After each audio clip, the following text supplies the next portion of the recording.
let's talk about the 49ers and the Ravens and just the state of this team. But first, every week we go through the Tuesday updates of Brock Purdy. Now, most of the time, these updates are phenomenal. I have a feeling we're going to see maybe some dips in performance after last night's game, which is to be expected. But overall, how is Brock Purdy still trending as we get to the tail end of the season here, Ryan? Really only one dramatic change. I'll go through it like I do every week, but really only one dramatic change. Completion 16th with 286, same position as last week. Attempts 21st, same position as last week. Completions 4th. His completion percentage is 4th with 68.8, down one spot. Yards 2nd.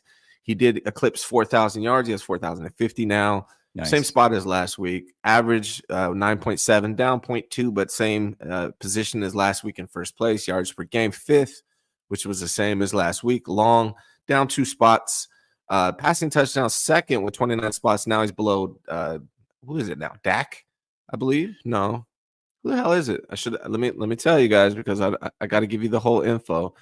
One person has more interceptions more touchdowns. Yeah, it's Dak. Dak has 30 touchdowns now. So he just dropped one spot there. Okay.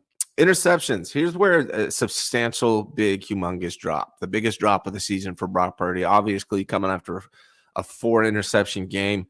He dropped 19 spots down to 25th in interceptions, which is not good, obviously. He has, it's the biggest concern for me looking at this because he is only, 21st in attempts, but now he's tied for 7th in the most interceptions. So that's a trend we got to watch. Obviously, coming off a 4 interception game, that kind of skews things a little bit. We'll see how he finishes the season. That should even out if he doesn't throw interceptions over the next couple games. But definitely something to watch. Probably the only concerning stat that Brock Purdy has on his resume this year is his interceptions.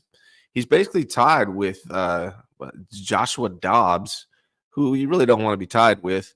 Dobbs has, 416 attempts with 10 interceptions, and Brock Purdy has 417 with 11 interceptions. So that's the one to watch. Hopefully that's not a trend that continues for Brock Purdy. Let's go. Let's move forward. Sacks. This one's really good. He's 12th best with 28. Moved up one spot. Considering his offensive line, it's really good how Brock is able to avoid sacks. Sack for loss, 3rd with 153. So he's moved up 8 spots. He's not taking a lot of losses when he does get sacked. He remains in 1st in QBR and rating. He's trending 4,590 yards, 33 touchdowns, and now 12 interceptions. So that's where Brock's at right now. Yeah, let's talk about the interceptions for just a minute, because I think I brought this up.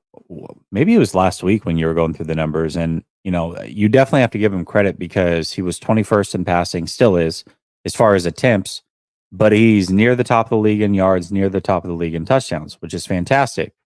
And one thing that I brought up about Dak, though, is that we're not bringing into account is, yes, Dak has more attempts, and some of these guys have more attempts, but for the amount of attempts that they also have either less interceptions or right there with Brock, which is also impressive on their part. And so now, you have the 4 interception game, which certainly skews things.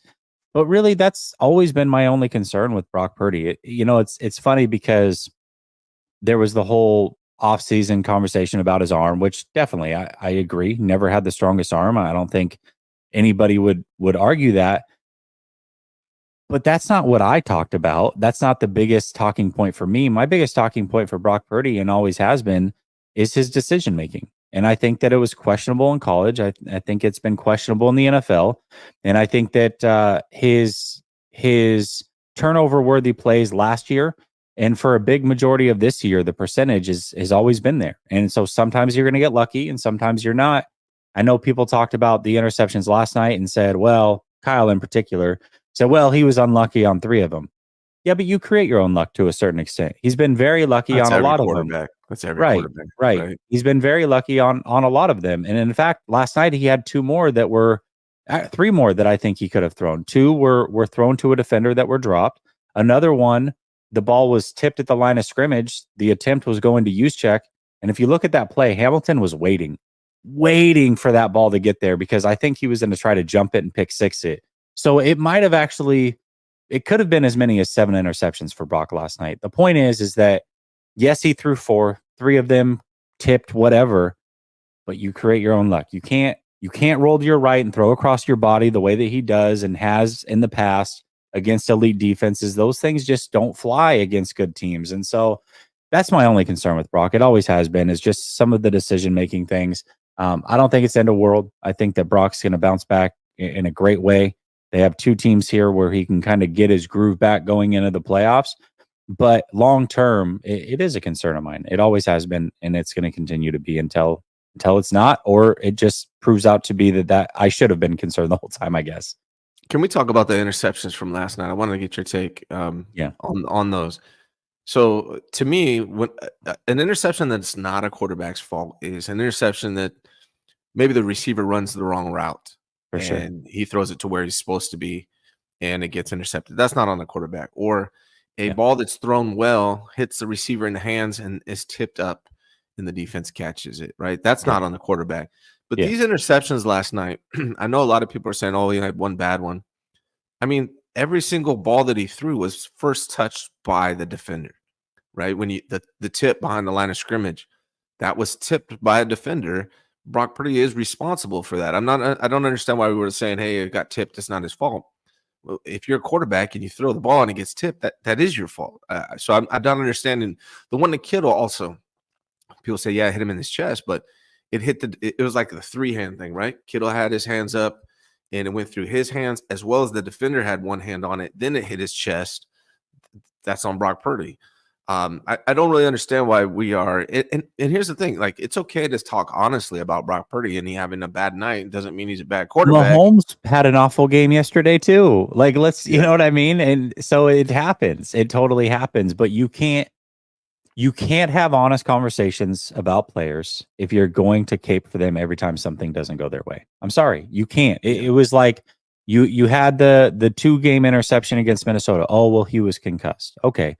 Well, then he had the 2 against the Bengals right after that. Oh, but the defense didn't do what they needed to do. Yeah. What about the Cleveland game? Well, it was raining and he put the team in a position.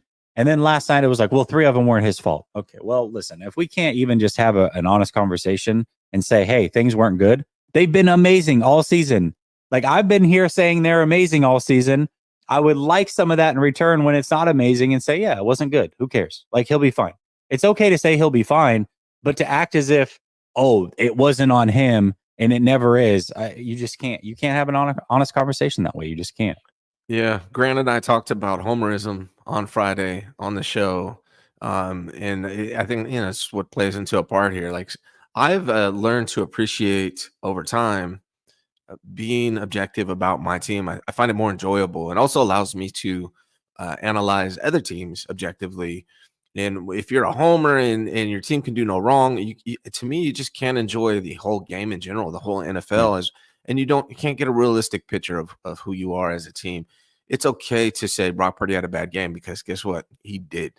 He had a bad game. That doesn't mean he's doomed or he's a horrible quarterback. Right. But we have to speak honestly. These interception trends, like for an example, if Brock Purdy threw as many attempts as Patrick Mahomes, who a lot of Niner fans have been critical of this season. Oh, Patrick Mahomes, he's turning the ball over. He's playing bad. If Brock Purdy threw the ball as much as Patrick Mahomes, he would be second in the NFL in interceptions, only behind Sam Howell. Now, that's a concern, something that we should talk about. It's an honest statistic and a conversation that needs to be had. But again, Brock Purdy is in his second season, 23 years old. There's a lot of context to this. He's doing really good. I think overall his numbers are tremendous outside of that. So let's just have honest conversations. He had a bad game. He was one of the main reasons the 49ers lost last night.